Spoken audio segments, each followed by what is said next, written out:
सभी दर्शकों को मेरा नमस्कार और श्री कृष्ण जन्माष्टमी की हार्दिक शुभकामनाएं। मैं एस्ट्रोलॉजर निखिल आप सभी का स्वागत करता हूं मेरे YouTube channel Divya astro Nikhil पर। दर्शकों, श्री कृष्ण जन्माष्टमी 26 अगस्त 2024 को मनाई जाएगी।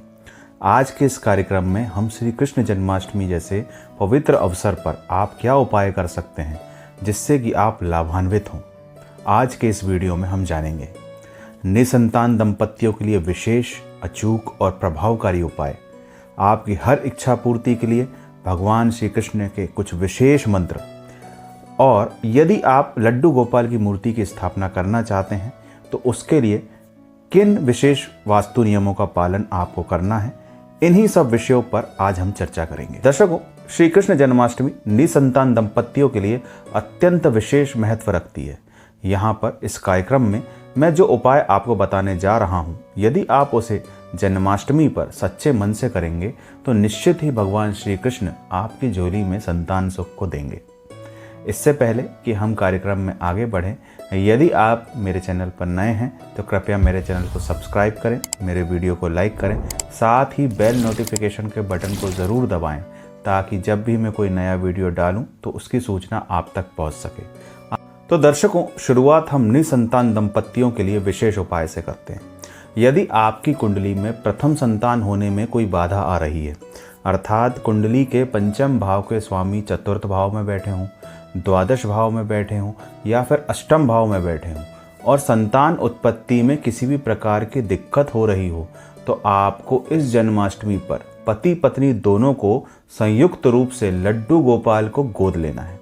इसके लिए कुछ विशेष पूजा की आवश्यकता नहीं है, बस सच्चे मन से पूजा के दौरान पति पत्नी लड्डू गोपाल की प्रतिमा को अपनी पहली संतान के रूप में मान लें और जिस प्रकार आप संतान की देखरेख करते हैं, उनके भोजन का ध्यान रखते हैं, उनके स्नान का ध्यान रखते हैं, उनके कपड़ों का ध्यान रखते हैं, ठीक उसी प्रकार पति पत्नी दोनों या पति पत्नी में से कोई भी एक इन सब चीज़ों का ध्यान प्रतिदिन रखे और सच्चे मन से उनकी सेवा करे, उनकी आराधना करें। अब इसका प्रयोजन क्या है? देखिए दर्शकों, यदि पंचम भाव यानी पहली संतान में कोई समस्या है, उस पर कोई बाधा है, पर कुंडली में दूसरी संतान के योग दिख रहे हैं और दूसरी संतान से संबंधित ग्रह की वर्तमान में दशा चल रही है, तो ऐसी स्थिति में हम लड्डू गोपाल को अपनी पहली संतान मान लेते हैं और बच्चे की तरह ही उनका ध्यान रखते हैं, उनकी सेवा करते हैं। तो पहले बच्चे पर जो भी बाधाएं आ रही हैं, जो भी परेशानी आ रही है, जो भी खराब योग बने हुए हैं, उन सभी का हरण लड्डू गोपाल कर लेंगे और आपके दूसरे बच्चे के योग बन जाएंगे। यदि आप इन सब नियमों का पालन कर लेते हैं तो आपका कार्य सिद्ध हो जाएगा और यह उपाय और भी श्रेष्ठ हो जाएगा यदि आप रोजाना पूजा के बाद संतान गोपाल स्तोत्र का पाठ कर लें। अब लड्डू गोपाल को कैसे रखना है, उससे जुड़े वास्तु नियम क्या हैं, आप आगे इस वीडियो में जानेंगे। अब हम आगे बढ़ते हैं अपने अगले उपाय की ओर। यदि आपकी कोई विशेष इच्छा है तो आपकी इच्छा अनुसार कुछ विशेष मंत्र मैं आपको बताने जा रहा हूं, जिसकी शुरुआत आप जन्माष्टमी से कर सकते हैं।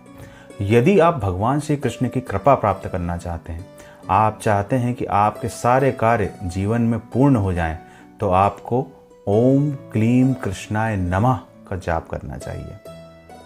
इसके बाद यदि आप अपने जीवन में सुख शांति चाहते हैं, जो भी बाधाएं आपके जीवन में आ रही हैं उनको दूर करना चाहते हैं, यदि आप चाहते हैं कि आपको आपके हर कार्य में सफलता मिले, तो ओम श्री कृष्णाय शरणम मम मंत्र का जाप करें।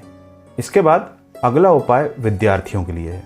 यदि आपको ज्ञान अर्जन में, पढ़ाई में दिक्कत आ रही है, कंपटीशन की तैयारी कर रहे हैं, तो विद्यार्थियों को श्री कृष्ण गायत्री मंत्र का जाप करना चाहिए। ओम देवकी नंदनाय विद्महे वासुदेवाय धीमहि तन्नो कृष्णः प्रचोदयात्। अब लड्डू गोपाल से जुड़े वास्तु नियम क्या हैं, जिनका ध्यान आपको लड्डू गोपाल की स्थापना करते वक्त रखना होगा। वास्तुशास्त्र के अनुसार लड्डू गोपाल की मूर्ति को ईशान कोण यानी उत्तर पूर्व दिशा में रखना सर्वाधिक शुभ रहेगा। यदि आप लड्डू गोपाल की नई मूर्ति लाना चाहते हैं तो श्री कृष्ण जन्माष्टमी का दिन सर्वश्रेष्ठ दिन रहेगा। पूजा के शुभ मुहूर्त में मूर्ति की स्थापना करें। इसके अलावा भादो या सावन माह में भी आप मूर्ति की स्थापना कर सकते हैं। साथ ही किसी भी महीने की एकादशी तिथि जो कि भगवान विष्णु को समर्पित होती है, उस दिन भी आप लड्डू गोपाल की स्थापना कर सकते हैं। लड्डू गोपाल को मंदिर में किसी ऊंचे स्थान पर रखें। आप उन्हें झूले में भी बिठा सकते हैं। लड्डू गोपाल की मूर्ति को रोज स्नान कराना बहुत ज़रूरी है। उनकी साफ सफाई का बहुत ध्यान रखें। उनके वस्त्र समय समय पर बदलते रहें। दैनिक रूप से भोग लगाएं, आरती करें, धूप बत्ती करें, फूल चढ़ाएं। यह सभी चीज़ हैं जो कि लड्डू गोपाल की मूर्ति को स्थापित करने के बाद किया जाना चाहिए। तो दर्शकों, आज के हमारे इस शॉर्ट वीडियो में बस इतना ही। इसी उम्मीद के साथ कि हम अपने अगले वीडियो में पुनः